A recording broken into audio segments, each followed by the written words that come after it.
Merry Christmas and Happy Holidays, gang. Welcome to my campfire. Got a couple of holiday stories for you, and I think it's interesting that some of them are similar in nature. And I think that's because this is a really emotional time of the year for many of us living on this round world, and I know it is for me. So I understand exactly where these people are coming from with some of the stories that they've shared. Whether you celebrate anything or not, I hope you are still surrounded by friends and family and are making the best of every day. So sit right back. I've got a few tales to share. Here we go.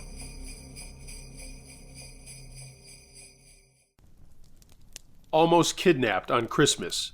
Submitted by Elmo R. I always ignored the stories I was told because in my mind, that's what they were. They were just stories. Nothing would ever happen to me. I was wrong. So wrong. I was an experienced hitchhiker by the time I was 15. Of course, I had the occasional run-in with weirdos, but my experiences were nothing compared to the tales that I was told. That was until the day that changed my mindset forever. It was Christmas Eve 2015. I had spent the day with my best friend at her house in the next town over. Since she lives a fair distance away, I usually take the bus home. This day, however, I stayed later than usual and ended up missing the last bus back home. Not wanting to intrude on my friend's family time, I decided to leave, and I started walking in the direction of my town. I knew I couldn't make it all the way home, so I held my thumb out to every car that passed, and most of the drivers passed me without even a second glance, but after about 20 minutes of walking, I finally caught someone's attention. A black car slowed to a stop beside me, and I couldn't tell you the make or model. The passenger window rolled down as I approached it. I peered through the now open window to see a nice-looking elderly man. He appeared non-threatening, so I climbed into the passenger side of the car, and he greeted me with a sweet smile and asked where I was headed. As I had some experience with hitchhiking, I knew to not give him my exact address, so I gave him an address on a neighboring street. He started off in the direction of the town I live in, and the ride was going pretty normal for the most part. He told me about his life growing up, serving in the war, and some other tidbits. He genuinely seemed like a nice guy. He was just a little lonely. He then began telling me about his wife and how she had recently passed, and he was telling me how much I reminded him of her. At first, I thought it was nice that he was able to see some reminiscence of his late wife in me, and I liked the joy it brought him.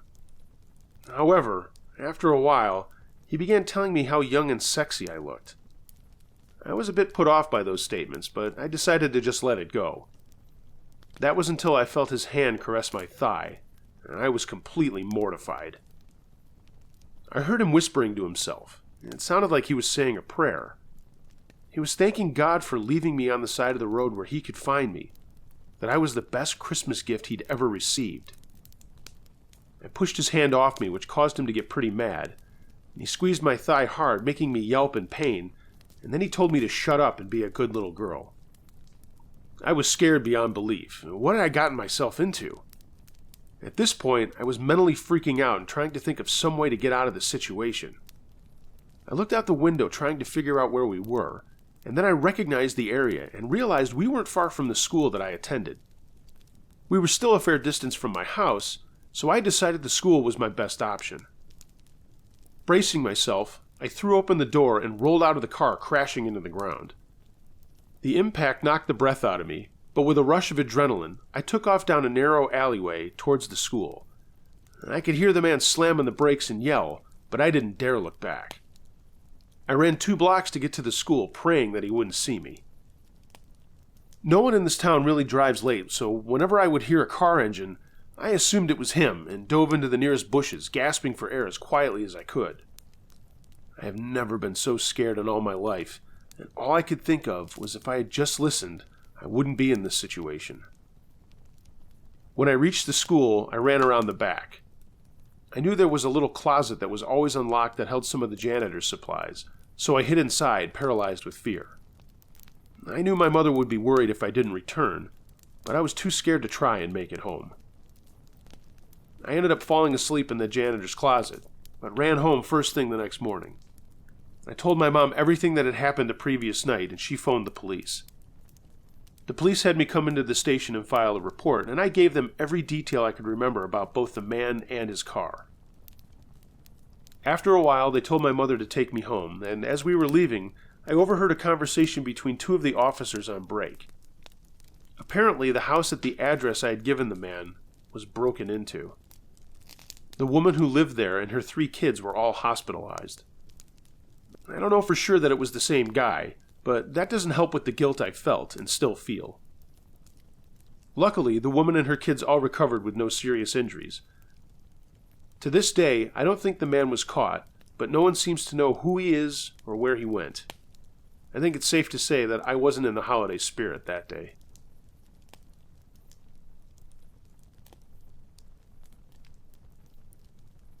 The Bright Light and Calm Watchdog by Scarlett. I had an unusual visitor on Christmas Day 2008. I'm pretty sure it wasn't Santa Claus passing by my house in Bloomington, Indiana. The day started in typical fashion with the opening of gifts around the Christmas tree. I served an early Christmas dinner for family and friends, and everyone departed by 5, except my sister and brother-in-law who live with me. They were sleeping in a bedroom at the other end of the hall with the door open. I went into my bedroom with my dog Toby and shut the door securely. I was just dozing off when I heard the latch on my bedroom door open. I waited several seconds for my sister or brother-in-law to come in and ask me whatever they came to say, but there was no other sound. It was obviously nighttime, so my bedroom was pitch black. I had left lights on in the kitchen and the bathroom, and there were lots of Christmas lights in the living room still on, so the hallway should have been well lit. I would be able to see whoever was at the door just by lifting my head. I pushed the blankets down and lifted my head from the pillow, but just as I would have been able to see who was in the doorway, an extremely bright light hit me right in the eyes. I shielded my eyes and yelled, "Turn off that fucking light! You're blinding me!" The light immediately disappeared, and I heard the bedroom door close and latch. My bedside light is a touch lamp, so I tapped it on and looked around the room. There was no one in the bedroom except me and Toby. Toby jumped off the bed and went to the door without showing any signs of alarm. At first I wasn't frightened, because Toby is a Dutch Shepherd, well trained to be an excellent watchdog and proven personal protection dog. Since Toby was already up, I decided to go let him outside and see what sis or brother-in-law needed. When I went into the hallway, I could see both of them still in bed. I took Toby to the living room to let him outside, and there was no one there either. So who opened my bedroom door and turned a spotlight on my face? Like most people, the thoughts of loved ones are always close at hand during the holiday season. When I first went to lie down, I was thinking about how happy I was that my small family enjoyed a pleasant Christmas, but it would have been so much better if my mother and brother had still been alive to share it with us. I'd like to think that it was my brother's spirit stopping by to say, "Merry Christmas. I still think of you too."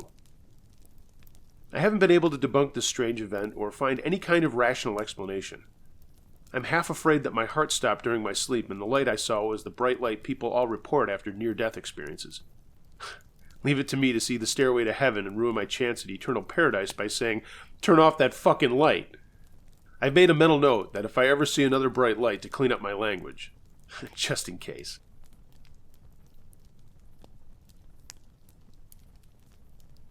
A Returning Relative by V. Page. It was Christmas time of 1995 or 96 at my aunt's house on a reservation in North Dakota. Some of my family was in the living room watching television, and the kids were playing in the rooms or sleeping, and my aunt, uncle, and I were sitting at the table putting a puzzle together. My cousin, who worked at a casino, would be home around midnight or 1 a.m. This night, as she pulled up and was walking towards the house, she looked in the window and saw me sitting at the table, my uncle sitting across from me, and someone standing to the left of me, and then someone else standing in the corner. She continued to walk in the house thinking nothing of it. As we were sitting there talking, she looked at me and asked who was standing next to me a few minutes ago, and who was in the corner. I told her no one, and she said, "Yeah, there was someone standing right next to you. It looked like your mom, and she was playing with your hair." I have long hair, which I used to wear down all the time. She said this person was running her hand on my hair, like a mother does to a child. It kind of freaked me out, being I was probably only 12 or 13 at the time. My cousin swears up and down that someone was standing over me, rubbing my head and watching me put the puzzle together with my aunt and uncle, and that there was another person standing behind this person in the corner. We got around to thinking it was probably her mom that she saw. My mom passed away on her birthday a week before Christmas back in 1992. In my family, we consider our aunts and uncles to be just like our moms and dads, and after thinking that it could have been her, it didn't scare me so much. However, we couldn't figure out who the person was that was standing in the corner. And always around Christmas time, something truly strange always happens. We've just chalked it up to her visiting us. I think that's all it is.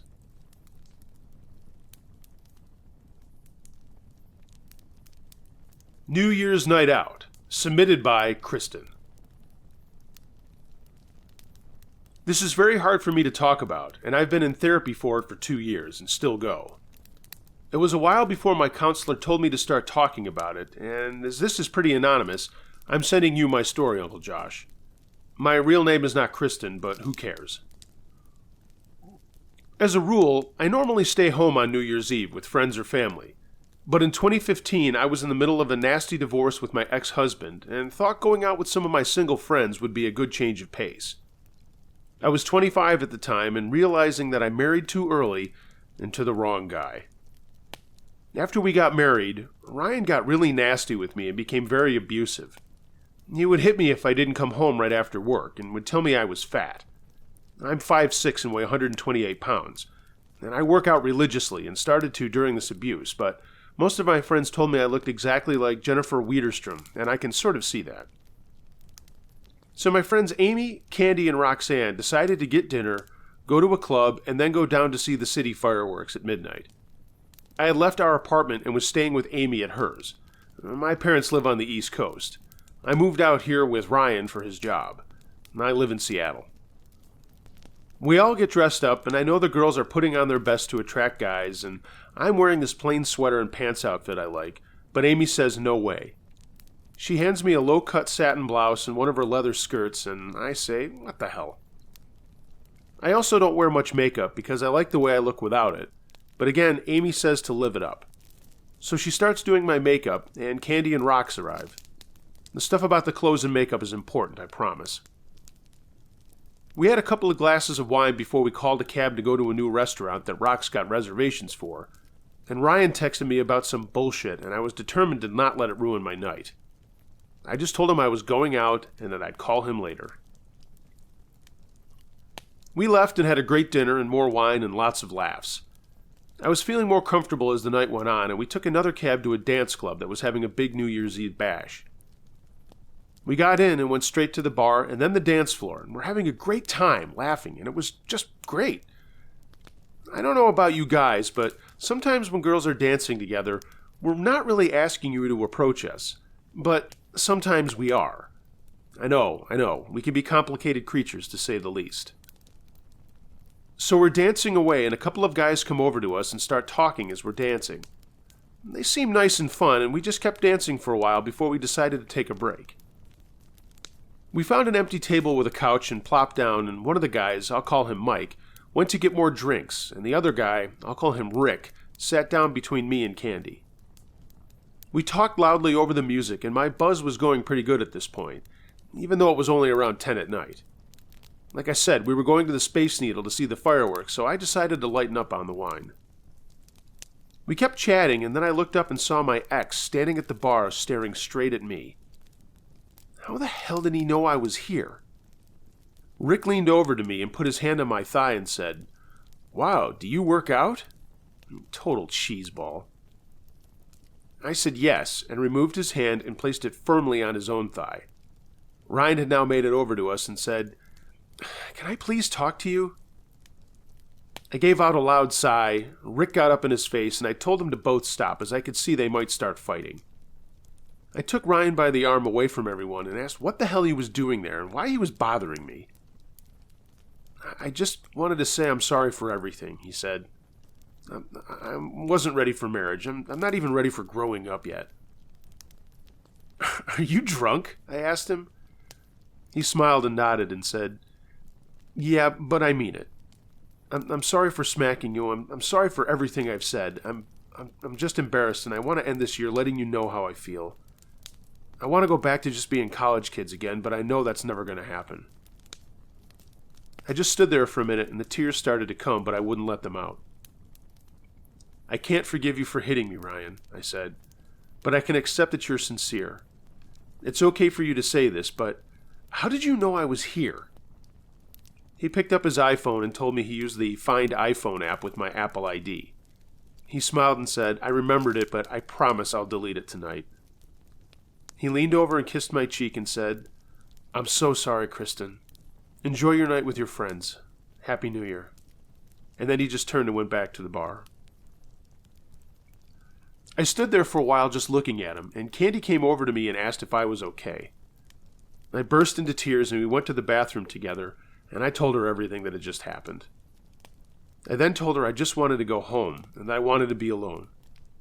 She offered to go with me, but I said no, I'll be fine. I knew they were all hooking up with guys and just wanted to get out of there. I didn't want to be a wet blanket. Reluctantly, she said okay, and that I needed to text or call her when I got back to Amy's apartment. She would tell the others what was going on, and I just rushed out and hailed a cab almost immediately and set off for the apartment. This was the biggest mistake in my life so far. I went inside, texted Candy, and then just bawled my eyes out. I was only 25 and felt like I had totally ruined my life and was just really upset. I curled up in a little ball with a bottle of wine and just sat there crying until there was a knock at the door. I looked at it for a minute, and then the knock came again.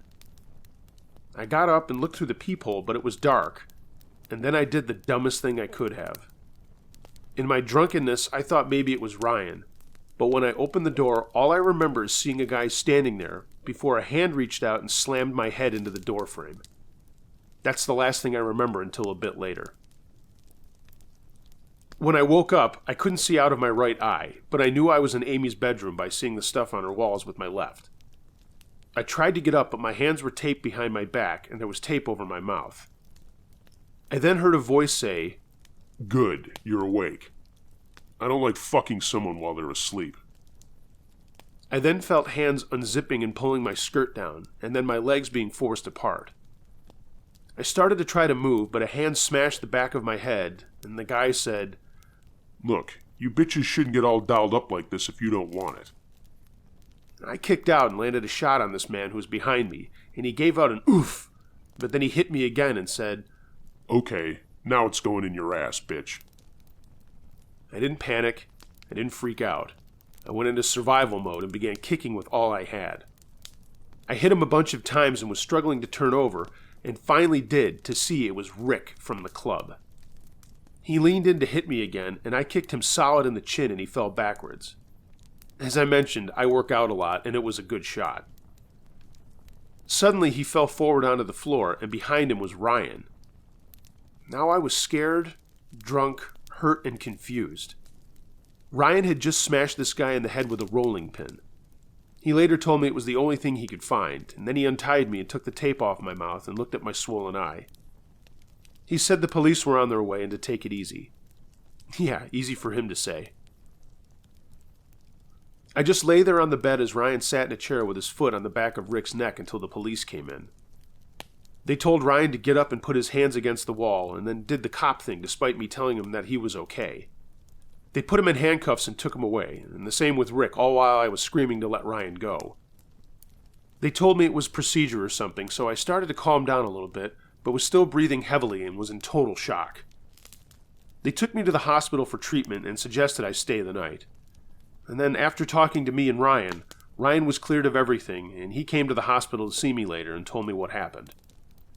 So, what happened was, Rick had tailed me from the bar when he heard I was going home, and he knew I'd be alone. Ryan saw him leave right after me and had followed suit, once again using the Find iPhone app. Rick waited a few minutes before knocking on my door, and then hit me and tied me up. Ryan was only a few minutes behind him and got there just in the nick of time. Rick was charged with attempted rape, assault and battery, trespassing, illegal entry, and more. He was some stockbroker from Seattle, but he doesn't have that job anymore, I assure you. He's wearing King County orange for a while. Amy, Candy, and Rox all came home to the police in the apartment, not knowing where I was, but they finally found out and came to get me the next day when I was discharged. The aftermath of this has been devastating. I don't go out to clubs anymore, only to the gym and work and other places with my friends, but not bars. Ryan and I patched things up okay, and though we're divorced, we still talk and are good friends. I guess that's the way things should have always been with him and I. I can't stop thanking him, and he can't stop saying he's sorry. We're idiots. I did run into that Mike guy at a work convention. He told me he was so sorry that he had heard what happened and that he didn't know Rick was like that. They had only been friends for a couple of months before they went out that night. I told him it was okay and it wasn't his fault. Ladies, be careful out there this New Year's.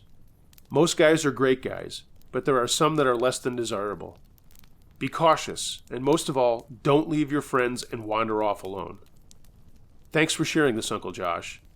It was hard to tell, but somehow you made it easier. Uncle Josh footnote. What you just shared was unbelievably scary, and I'm glad you're okay. I don't make anything easier. You did it all on your own. Happy New Year.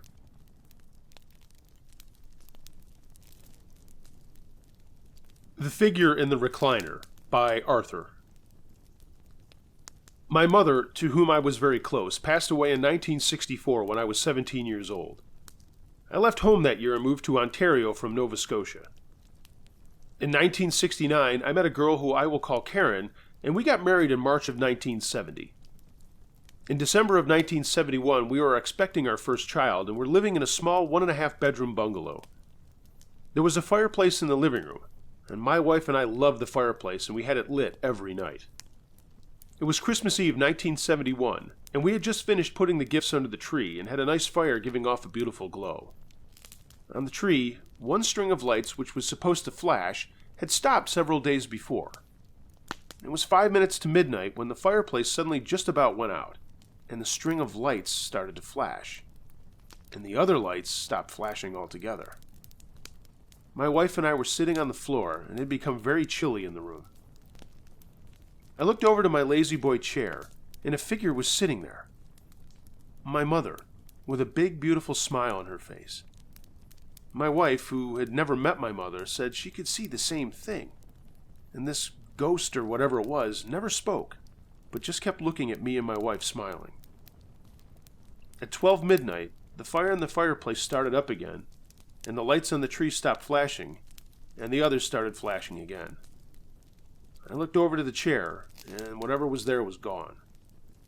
No matter what I did to those Christmas lights, they never did flash again.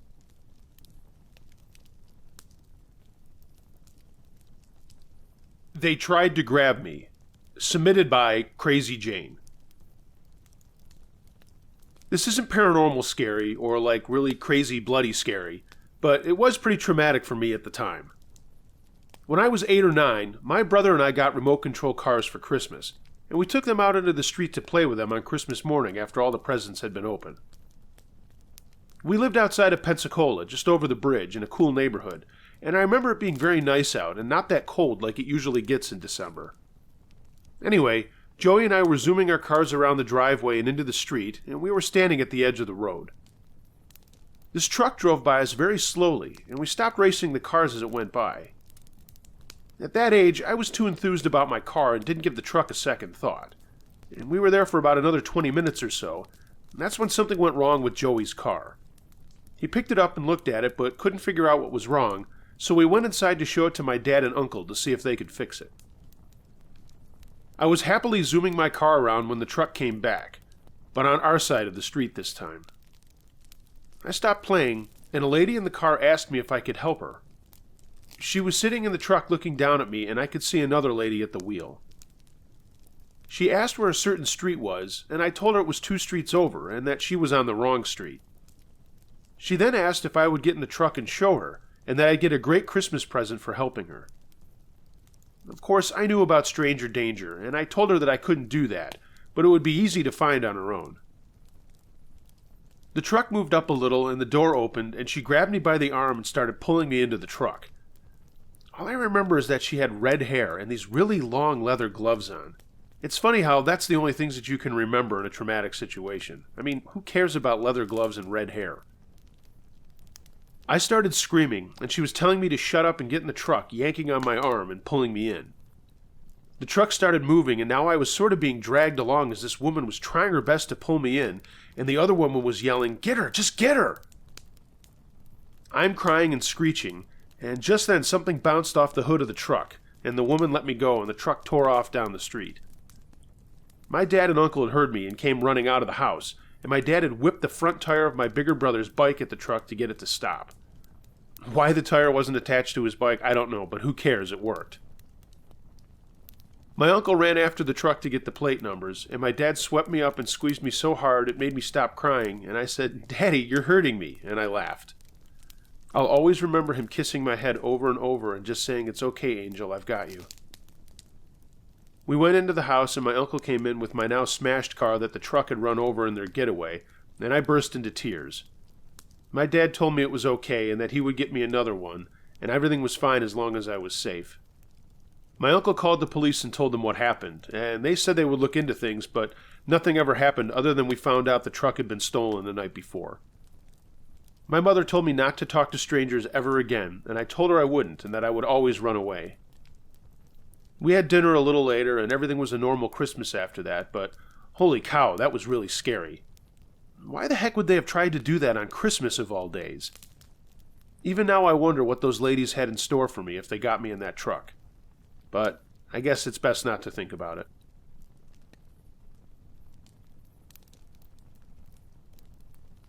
I should have gone to church.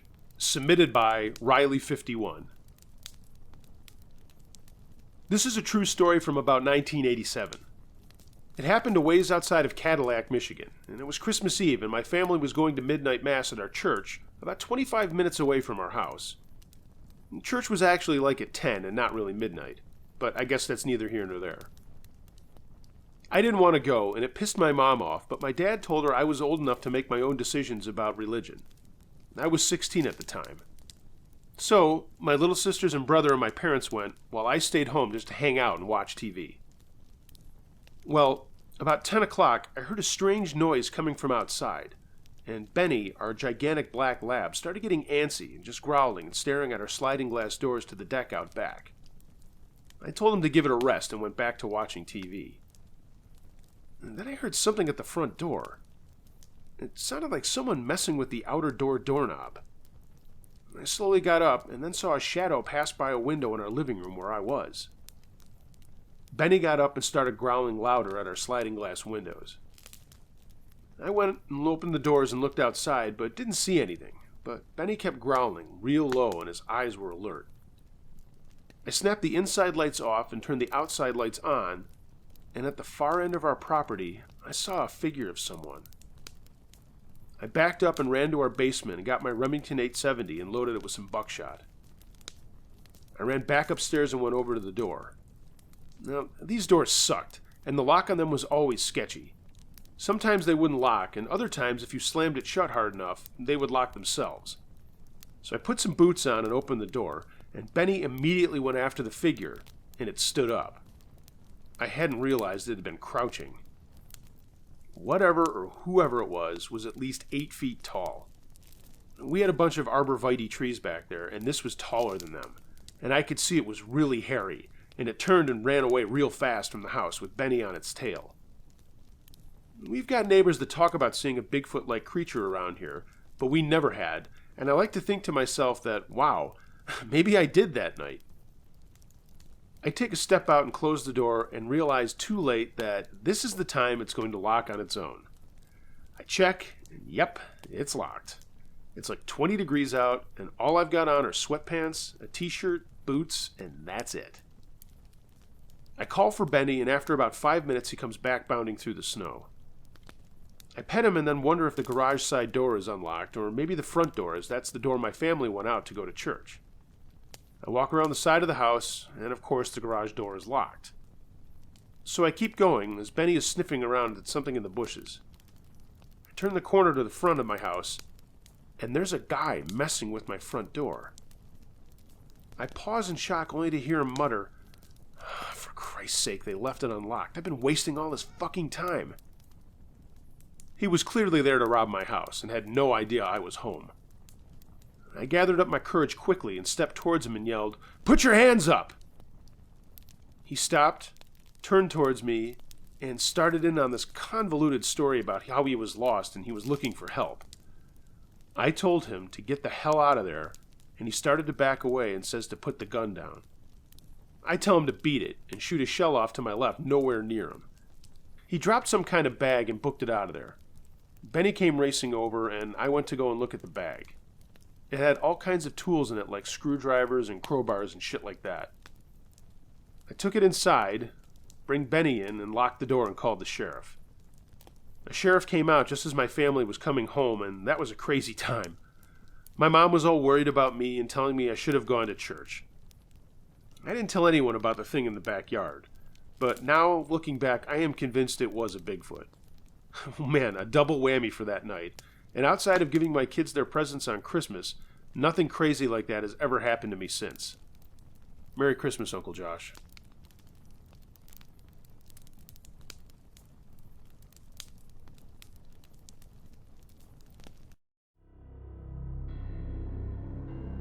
Thanks for listening, gang. Hope you enjoyed this volume, and if so, please like, share, and subscribe if you already haven't. And feel free to leave a comment. I answer all of them. If you feel so inclined, follow me on social media, and hey, throw me a tip on my Patreon page. None of that is required, but all of the links are in the description below, so you can do it easily that way. It's been a great first year of doing this, and growing from just a couple of campers to nearly 4,500, that's pretty cool. So I thank you all. Merchandise is on the way, and hey, some more contests too. Look for a mega run next week of some of the best stories from 2017, and like I said, if you're enjoying the holidays or not, just be excellent to one another. As we get ready to kick off 2018, I leave you with the words of the great Dan Millman, a way to inspire who you will be in the coming year. A warrior does not give up what he loves. He finds the love in what he does. Until next time, be wary of things that go bump in the night. Could be anything. A ghost, a monster, or the guy next door.